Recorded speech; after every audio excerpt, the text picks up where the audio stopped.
السلام علیکم ورحمۃ اللہ وبرکاتہ۔ بسم اللہ والحمد للہ والصلاة والسلام علی رسول اللہ وعلی آلہ وصحبہ ومن والاه وبعد، فقال اللہ تبارک وتعالی وما ينطق عن الهوى ان هو الا وحی یوحی۔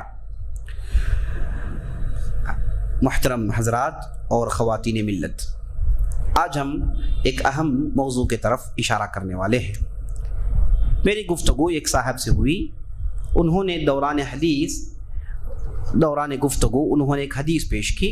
میں نے کہا کہ یہ حدیث کو اہل علم نے ضعیف قرار دیا ہے، تو صاحب کو بہت غصہ آیا اور انہوں نے کہا کہ کیا آپ نے جھانک کر دیکھا کہ حدیث ضعیف ہے؟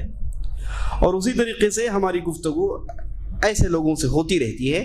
تو ایک صاحب سے جب گفتگو ہوئی تو ہم نے کہا کہ حدیث ضعیف ہے، تو انہیں غصہ آیا اور کہا کہ حدیث کیسے ضعیف ہو سکتی ہے؟ لوگوں کے باپ ضعیف ہو سکتے ہیں، حدیث تھوڑی ضعیف ہو سکتی ہے۔ تو اس وجہ سے صحیح حدیث کیا ہے یہ ہمارے لیے جاننا ضروری ہے۔ یہ کوئی مشکل بات نہیں کہ صحیح حدیث جاننے کے لیے محدث ہونا ضروری نہیں۔ محدث وہ آدمی کے لیے ہونا ضروری ہے جو حدیث کے فن میں گہرائی تک پہنچنا چاہتا ہے اور حدیث میں حکم لگانا چاہتا ہے کہ حدیث صحیح ہے یا ضعیف ہے، یا پھر یہ حدیث حسن ہے، کمزوری ہے تو کہاں ہے۔ یہ جاننے کے لیے آدمی کو محدث بننا پڑتا ہے، جس کے لیے طویل وقت صرف کرنا پڑتا ہے۔ لیکن ایک صحیح حدیث جاننے کے لیے جو بنیادی آسان شروط ہیں انہیں جاننے میں کوئی حرج نہیں اور بہت ہی آسان ہے۔ تو آج ہم حدیث صحیح کسے کہتے ہیں، صحیح حدیث کسے کہتے ہیں، یہ ہم جاننے کی کوشش کریں گے۔ صحیح حدیث وہ ہے جس میں 5 کنڈیشنز، 5 شروط پورے ہوں۔ 5 اگر کنڈیشنز پورے ہو جائیں اس حدیث کو صحیح حدیث کہتے ہیں۔ کنڈیشن نمبر 1، روایت کرنے والا راوی عدل ہو۔ عدل کی تعریف اہل علم نے کہا ہے کہ اس راوی کو عدل کہیں گے جس کے اندر دین ہو اور ساتھ ساتھ اخلاق ہو، دیندار بھی ہو ساتھ ساتھ بامروت اخلاق والا بھی ہو۔ اگر کوئی راوی اس کے دینداری میں خامی ہے یا پھر اس کے اخلاق میں خامی ہے تو اس کی روایت کو ضعیف قرار دیا جائے گا، کیونکہ وہ راوی عدل نہیں ہے۔ تو پہلا کنڈیشن یہ ہے کہ راوی عدل ہو، اگر عدل نہ ہو تو وہ روایت ضعیف قرار دی جائے گی۔ تو پہلا کنڈیشن راوی عدل ہو۔ دوسرا کنڈیشن، روایت کرنے والے کے حفظ میں کوئی کمزوری نہ ہو۔ روایت کرنے والا اس کا حفظ، اس کا میموری پاور طاقتور ہو، کمزور نہ ہو۔ اگر کمزور ہو جائے تو اس کی روایت کو بھی ضعیف قرار دیں گے۔ اب یہاں پر 2 قسم کے راوی ہیں۔ بعض روات کا حفظ کافی پختہ ہوتا ہے، جیسے امام بخاری کے تعلق سے محدثین نے کہا کہ جبل الحفظ، حفظ میں یہ پہاڑ ہیں۔ تو حفظ بعض کا پختہ ہوتا ہے اور بعض کے پختگی میں تھوڑی کمی ہوتی ہے۔ تو اگر پختگی میں تھوڑی بھی کمی ہو تو وہ بھی روایت کو اہل علم قبول کر لیتے ہیں، لیکن حفظ بالکل کمزور ہو ایسے قسم کی راوی کی روایت غیر مقبول ہے، ضعیف قرار دی جائے گی۔ یہ ہے کنڈیشن نمبر 2۔ کنڈیشن نمبر 3، حدیث کے سند میں جو چین بیان کیا جاتا ہے، یہ سند ایک راوی سے دوسرے راوی تک بغیر کٹے ہوئے پہنچی ہو۔ مثلا امام بخاری رحمۃ اللہ علیہ اپنی کتاب میں کئی روایتیں نقل کرتے ہیں، تو امام بخاری جو بھی روایت نقل کرتے ہیں انہوں نے اپنے استاد سے سنا ہوگا، اور ان کے استاد نے اپنے استاد سے سنا ہوگا، اور ان کے استاد نے کسی تبع تابعین سے سنا ہوگا، اور وہ تبع تابعی کسی تابعی سے سنے ہوں گے، اور وہ تابعی کسی صحابی سے سنے ہوں گے، اور صحابی نبی صلی اللہ علیہ وسلم سے سنے ہوں گے۔ تو امام بخاری اور نبی صلی اللہ علیہ وسلم کے درمیان کبھی 6 راوی ہوتے ہیں، کبھی 7 ہوتے ہیں، کبھی 8 ہوتے ہیں، کبھی 10 بھی ہوتے ہیں۔ تو یہ جو راویوں کا سلسلہ ہے یہ کہیں پر بھی ٹوٹا ہوا نہ ہو۔ اگر کہیں پر بھی سلسلہ ٹوٹا ہوا ہے تو اس حدیث کو منقطع کہیں گے اور وہ بھی ضعیف حدیث ہے۔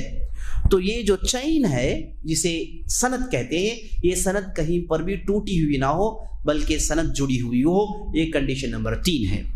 اور کنڈیشن نمبر 4 یہ ہے کہ روایات اگرچہ کہ پہلے کے 3 کنڈیشنز مکمل ہیں لیکن روایت شاذ ہے۔ شاذ کا معنی اہل علم میں کئی اس کے اندر تفصیل ہے، مختصراً میں بتاتا ہوں کہ شاذ اس راوی کی روایت کو کہیں گے جو اپنے ساتھ جو دوسرے روات تھے جنہوں نے ایک شیخ سے سنا تھا، سب لوگوں نے مل کر ایک روایت کی ایک تفصیل بیان کی، صرف ایک صاحب ہیں جنہوں نے مخالفت کی، اور تمام راویوں کی مخالفت کر کے انہوں نے اپنی روایت سنائی۔ مثال کے طور پر امام بخاری کے استاد امام علی المدینی، ان کے پاس سے ہزاروں لوگوں نے سنا ہے، تو ہزاروں لوگ مل کے یہ کہتے ہیں کہ نبی صلی اللہ علیہ وسلم نے فلاں کام مثلا کھڑ کر کیا۔ اب ایک صاحب نکل آئے، انہوں نے کہا کہ نہیں نبی صلی اللہ علیہ وسلم نے بیٹھ کے کیا۔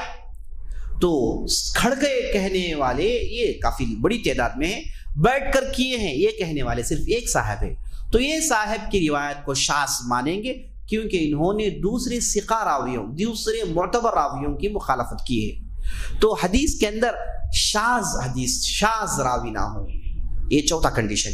پانچواں کنڈیشن، کہیں پر بھی علت نہ ہو، کہیں پر بھی کوئی کمزوری نہ ہو۔ اگر حدیث میں کہیں پر بھی کمزوری ہے تو اس حدیث کو ضعیف قرار دیں گے۔ یہ کمزوری کبھی متن میں ہو سکتی ہے یا پھر کبھی سند میں ہو سکتی ہے۔ یہ کمزوریوں کو جاننا یہ معمولی چیز نہیں۔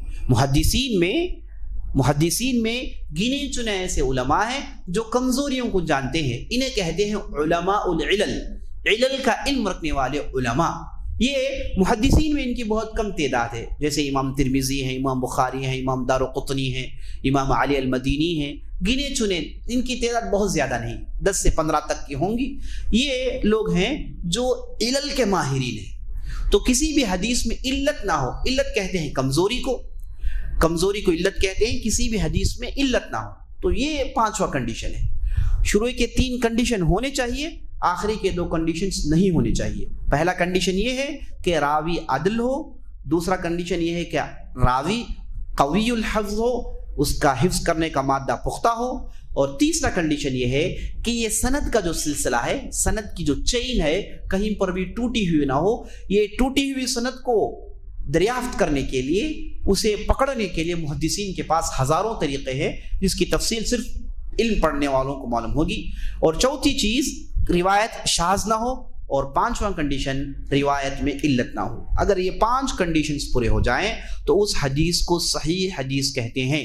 یہاں پر کہیں پر بھی کوئی بھی ایک کنڈیشن مار کھا جائے اس حدیث کو ضعیف کہتے ہیں، اور امام ابن کثیر رحمۃ اللہ علیہ کہتے ہیں کہ صرف ضعیف حدیث کے 300 قسمیں ہیں، ایک کمزوری کے لیے ایک نام اہل علم نے دیا ہے۔ میں امید کرتا ہوں کہ اس چند منٹوں میں ہم نے آپ کو صحیح حدیث کیسی ہونی چاہیے آپ کو بتا دی، اور آپ کو یہ بھی علم ہو گیا ہوگا کہ محدثین نے کیسی کاوشیں کی، اور ہمارے پاس یہ علم الاسناد، علم الحدیث کا کتنا بڑا علم ہے جو اس امت کا خاصہ ہے۔ بس اللہ سے ہم دعا کرتے ہیں کہ ہم نے جو بھی کہا، جو بھی سنا ہے، اس کے مطابق عمل کرنے کی توفیق بخشے۔ وصلی اللہ علی نبینا محمد وعلی آلہ وصحبہ اجمعین۔